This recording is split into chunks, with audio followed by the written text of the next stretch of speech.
9 season చూస్తున్నారా? ఎలా ఉంది సీజన్? ఎలా ఉంది?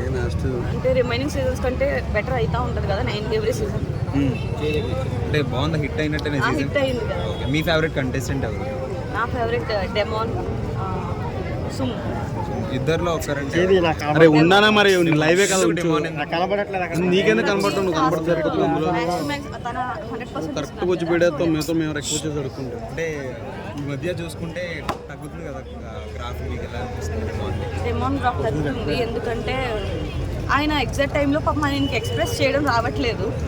దానివల్ల, కానీ దాని నెగిటివ్ అయితే కాదు, దానివల్ల నెగిటివ్ అవుతుంది అంతే. ఓకే, సో రీతు చౌదరి వీళ్ళిద్దరు బాండింగ్ ఎలా అనిపిస్తుంది? నాకైతే వెరీ జెన్యూన్ అని అనిపిస్తుంది ఇద్దరు సైడ్ నుంచి. డెమాన్ సైడ్ నుంచి కొంచెం క్లారిటీ లేదనిపిస్తుంది. అంటే లవ్ అనిపిస్తుందా, ఫ్రెండ్షిప్ అనిపిస్తుందా? అదొక బాండ్ అండి. ఏది అంతేనా? ఓకే, అంటే రీతు వల్ల డెమాన్ గేమ్ ఏమైనా తగ్గింది అనిపించింది?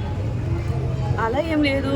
మనం బయట అయితే మన ఫ్రెండ్స్ ఉంటారు, అదంతా ఉంటుంది. అక్కడ మొబైల్ లేదు, ఏం లేదు. ఆ పర్టికులర్ టైంలో ఎవరొకరు కనెక్ట్ అవ్వడం అయితే అవుతుంది కదా. సో అలాగే అయిందను. రేపు పెరుగుతుంది కదా పవన్ కళ్యాణ్ పడాలకి, సోల్జర్ పవన్ కళ్యాణ్ ఎలా గేమ్ ఎలా అనిపిస్తుంది? అంటే నాకు అర్థం కాలేదు. అంటే ఈ మధ్య గ్రాఫ్ బాగా పెరుగుతుంది, విన్నర్ అని కూడా అంటున్నారు. పవన్ కళ్యాణ్ ఎక్కువ సపోర్ట్ వస్తుంది కదా, గేమ్ ఎలా అనిపిస్తుంది మీకు? ఆయన గేమ్ చాలా క్లారిటీ ఉంటుంది, అలాగే ఎక్కువ పేషెన్స్ కూడా. అలాగే మోస్ట్లీ ఆయనే సాక్రిఫైస్ చేయడానికి రెడీగా ఉంటున్నట్టుంటారు కదా, అందరిని అర్థం చేసుకుంటారు. సో దానివల్ల ఏంటంటే ఏ డెసిషన్ తీసుకున్నా కొంచెం కామ్గా కంపోజ్డ్గా అట్లా తీసుకుంటారు. కాబట్టి అది ఫస్ట్ మంచిగా అంత రాకపోయినా ఇప్పుడు ప్రజెంట్ అర్థం చేసుకుంటారు. ఈ వీక్ టాస్క్ ఎలా అనిపించింది? ఇద్దరు బాగా ఆడారు కదా, పవన్ కళ్యాణ్ డెమాన్ ఎలా పెరిగిపోతున్నారు కదా లైవ్ ఇక్కడ.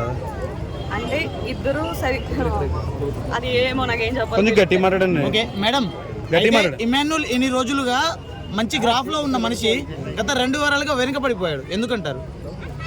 ఇమాన్యుల్ ఇప్పుడు కాదండి, నా వరకు అయితే ఆయనకి నామినేషన్ పవర్ ఇచ్చారు కదా, మొత్తం అందరినీ నామినేట్ చేయడానికి ఒక్కొక్కరికి ఇవ్వచ్చు అన్న ఆ సిచ్యువేషన్లో తనూజని టార్గెట్ చేసి కళ్యాణ్ గారికి ఇచ్చారు కదా, అప్పుడే ఆయన కొంచెం కన్నింగ్ అట్లా అనిపించింది. అంటే తనుజని టార్గెట్ చేయడం వల్ల ఇమాన్యుల్కి ఏమైనా షార్ట్ అయిందంటారా?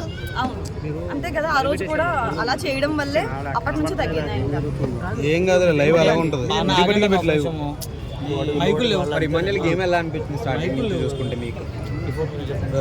ఆయన ఎంటర్టైన్మెంట్ అనేది చాలా బాగుంది. ఆయన గేమ్ మొత్తం చాలా బాగుంది, కానీ కొన్ని డెసిషన్స్ అనేవి కొంచెం అలా ఆయన సేఫ్ గేమ్ అట్లా అనిపించింది.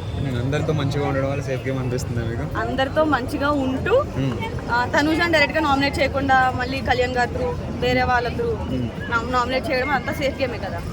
దివ్య ఎలిమినేషన్ ఫేక్ అంటారా, కరెక్ట్ అంటారా? కరెక్టే కదండి, లాస్ట్ టైం ఎలిమినేట్ అయిపోవాలి అమ్మాయి. అయితే చూసుకుంటే సండే అవ్వాల్సిన ఎలిమినేషన్ సాటర్డే అయిపోయింది, మీరేమంటారు? బ్రో పెట్టు, లైవ్ లో పెట్టు. ఎలిమినేషన్ అయిపోయింది, సాయి దివ్య అవునండి, నాకైతే ఫేర్ అని అనిపించింది. నెక్స్ట్ ఎవరు ఉండొచ్చు? సుమన్ శెట్టి గారి గేమ్ ఎలా అనిపిస్తుంది? ఆయన ఏం చేసినా క్యూట్ గానే అనిపిస్తుంది, గేమ్ కూడా అలా క్యూట్ గా వెళ్ళిపోతుంది అంతే. అంటే పర్సనల్ టార్గెట్స్ లేవు, అలా చేయాలి ఇలా చేయాలి అట్లేం లేదు, అందరితో మంచుకుంటారు. అలాగే సేఫ్ గేమ్ అట్లేం లేదండి. ఆయన క్లారిటీ నాకు జెన్యూన్ అనిపించింది. టాప్ 3 ఉంటాడు అమ్మాయి హెల్మెట్ అయిపోతారు స్టార్టింగ్ లోనే అనుకున్నారు కదా, దేని వల్ల వచ్చాడు ఇంతవరకు? లేదంటే ఆయన చాలా ఎక్స్పీరియన్స్. ఇంకొకటి ఏంటంటే టాస్క్ సరిగా ఎలిమినేషన్ లో వెళ్ళిపోతాడేమో అని చెప్పేసి అనుకున్నారు స్టార్టింగ్ లో. కాకపోతే ఆయన కూడా 100% ఇచ్చారు కదా. ఇమాన్యుల్, తనూజ, రీతు, కళ్యాణ్. ఓకే, ఇప్పటి వరకు ఉన్న వాళ్ళు ఇంతవరకు ఎందుకు వచ్చారు ఈ కంటెస్టెంట్స్? హెల్మెట్ అయిపోవాలనిపించిన వాళ్ళు మాధురి గారు ఉన్న వాళ్ళలో ఎవరైనా అనిపించారు అలాగా? ఇంతవరకు ఉండరు, ఎప్పుడు హెల్మెట్ అలాగా లక్ కొద్ది వచ్చేసరికి సంజన గారు. ఎందుకు సంజన గారు?